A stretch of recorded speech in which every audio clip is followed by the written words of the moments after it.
Panorama group, जो सोचता है वो करता है।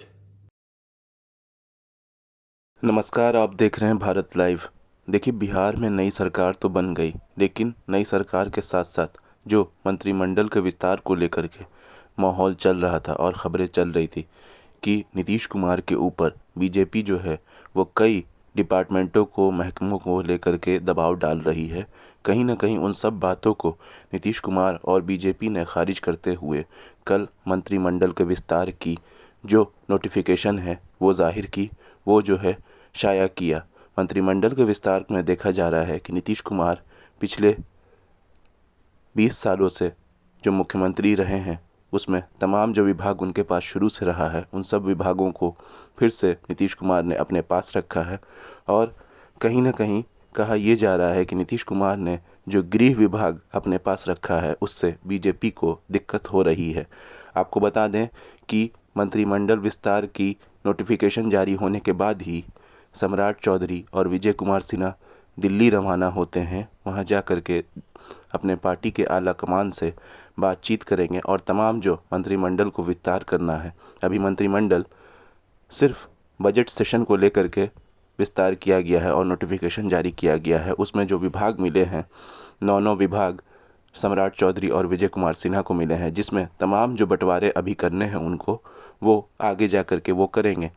लेकिन देखना अब ये है कि उन लोगों को जो दिल्ली तलब किया गया है तो कहीं ना कहीं ये एनडीए में किसी तरह की कलह और ना इत्तेफाकियों का इशारा तो नहीं कर रही है। नीतीश कुमार के गृह विभाग ले लेने से क्या बीजेपी अभी भी परेशान है? क्या नीतीश कुमार के ऊपर वाकई बीजेपी दबाव डाल रही थी? देखना तो ये है कि अब आने वाले वक्त में होता क्या है। वहीं आपको बता दें कि जीतन राम मांझी, जो कि एनडीए में एक अहम हिस्सा है, वो बार बार अपनी पार्टी से 2 मंत्री बनाने की मांग करते रहे हैं, लेकिन अभी तक उनकी मांगों को किसी तरह का तवज्जो नहीं दिया गया है। आपको बता दें कि संतोष सुमन, जो कि जीतन राम मांझी के बेटे हैं और अभी एनडीए सरकार में मंत्री हैं, उनको अभी 2 विभाग मिला है। कहा यह जा रहा है कि उनको 2 विभाग दे करके किसी तरह से चुप कराया गया है, वरना जीतन राम मांझी बारहा कह रहे हैं कि उनको उनकी पार्टी से 2 मंत्री चाहिए और 1 मंत्री और वो लेके रहेंगे, नहीं तो उनकी जो जज्बात है वो काफ़ी परेशान होंगे और उनको काफ़ी तकलीफ़ पहुंचेगी। आपको बता दें वही चिराग पासवान और पशुपति पारस, जो कि एनडीए के हिस्सा हैं, आपको बता दें कि कहा यह जा रहा है कि नीतीश कुमार के आने से पशुपति कुमार पारस मजबूत हुए हैं और खेला होने की जो बात कही जा रही है वो कहीं चिराग पासवान के साथ नहीं हो जाए। हम लोगों ने जब इस मामले पर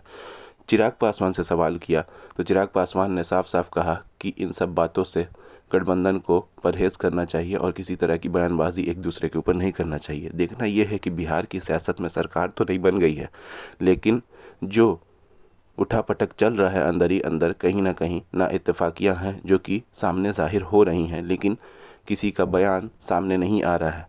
हो सकता है मंत्रिमंडल का विस्तार ही कहीं ना कहीं एक बड़ी वजह बन जाए आने वाले वक्त में एनडीए में टूट का, या फिर देखना यह है कि इन सब विभागों से जो बीजेपी को मिला है और जो जेडीयू के पास है, आपसी सहमति बैठती है कि नहीं। अब ये तो सम्राट चौधरी और विजय कुमार सिन्हा के दिल्ली आ जाने के बाद ही मालूम चलेगा कि उनके आला कमान और एनडीए ने क्या फैसला किया है। आपको एक बात और बता दें कि आने वाले 9 तारीख को एनडीए की बैठक है, जिसमें तमाम जो लोकसभा के सीट हैं उन पर बातचीत होनी है, उन पर फैसला होना है। अब देखना यह है कि जो एनडीए के घटक दल हैं, चिराग पासवान, पशुपति कुमार पारस, जीतन राम मांझी और उपेंद्र कुशवाहा, इन लोगों को कितने सीटें मिलते हैं। अब देखना ये भी बहुत अहम रहेगा कि ये लोग को अगर उनके अंदाजे के हिसाब से कम सीट मिलती है तो क्या ये एनडीए का हिस्सा बने रहेंगे या फिर एनडीए छोड़ के भागेंगे।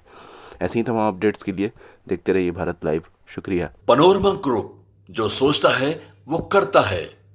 अगर ये वीडियो पसंद आई और वह बिहार के राजनीति और बिहारियत से सरोकार रखेनी तो सब्सक्राइब बटन दबा के चैनल के सब्सक्राइब कर ली।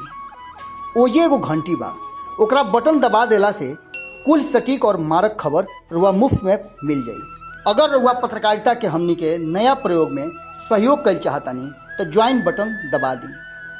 पेटीएम नंबर नोट कर ली 9386816700। धन्यवाद।